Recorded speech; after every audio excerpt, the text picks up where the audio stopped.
This here is the brand new DS3 Crossback E-Tense, and it is the very first all-electric car from the French manufacturer DS Automobiles.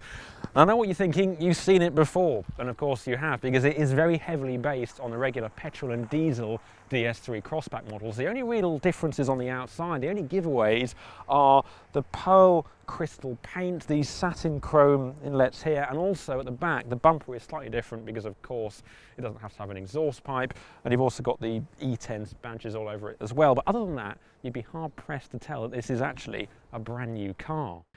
Where it really differs from the petrol and diesel versions, of course, is the powertrain. Instead of a regular internal combustion engine, the E-Tense uses a 100 kilowatt electric motor, that's 136 horsepower in old money, linked to a 50 kilowatt battery. That means a WLTP potential range of 200 miles and a 0 to 62 mile an hour time of just under 9 seconds. Such figures are reasonable, but don't quite match up to the Hyundai Kona's 279 mile range.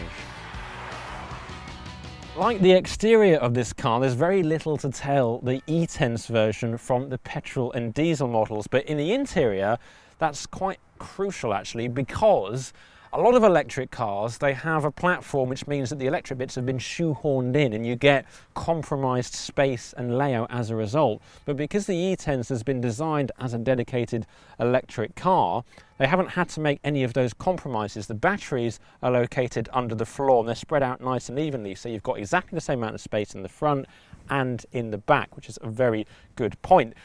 The only real differences, and they're not really differences at all, are this emblem, the E-Tense emblem on the gear lever here, and also on the digital dashboard display you've got some graphics to do with the electric. So you've got the charging time, you've got your range, and how the energy flow is going throughout the car. So that's another difference, and there's also a button here which shortcuts to all of that on the main screen. So there's very, very little different in the front.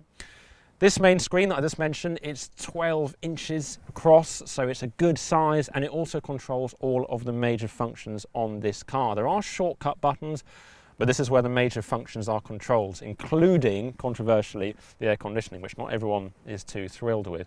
But what you can do, because this is the E-Tense version, is you can also set up route planning on here, so you can set a destination and the car will give you your recommended route with all the charge points input in there as well, so you can plan where you need to charge up. You can also set deferred charging times to take advantage of cheaper electricity tariffs, say at night. And there's also a setting where you can heat the car up before you get in it in the morning, and you can do all of those things from the DS app on your phone as well. Another benefit of the dedicated platform is that the E-Tense's boot space is unchanged from petrol and diesel versions, meaning you get the same 350 litre capacity. Some rival electric cars mount the batteries under the boot floor, thus reducing space.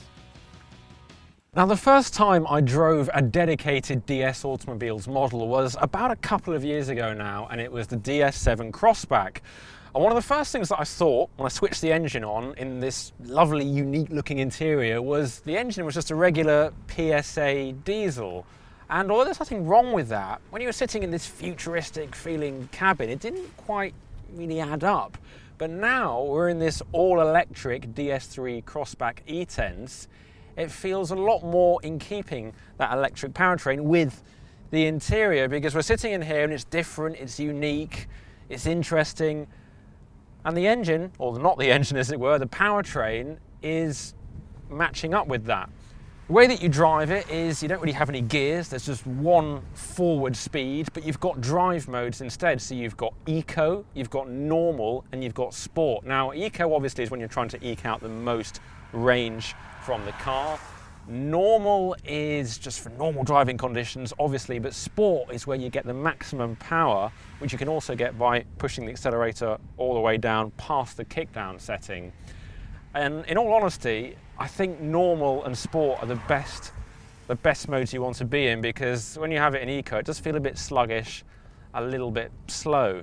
But get it in Normal, get it in Sport, and it's plenty quick enough, and it's very, very easy to drive. One thing I would say though about the driving experience of this car is that obviously it is heavier than the regular petrol or diesel models. It's actually 300 kilograms heavier, which is pretty normal for turning an petrol diesel car into an electric car, and they have tried to save weight in other areas. But the result is that if you're driving quickly, which obviously you don't have to, but if you are driving quickly, there is a slight delay in the inputs on the controls. So you'll go into a corner, you'll make the steering movement, and it just feels a little bit hefty, a bit large, and that it needs to catch up with itself.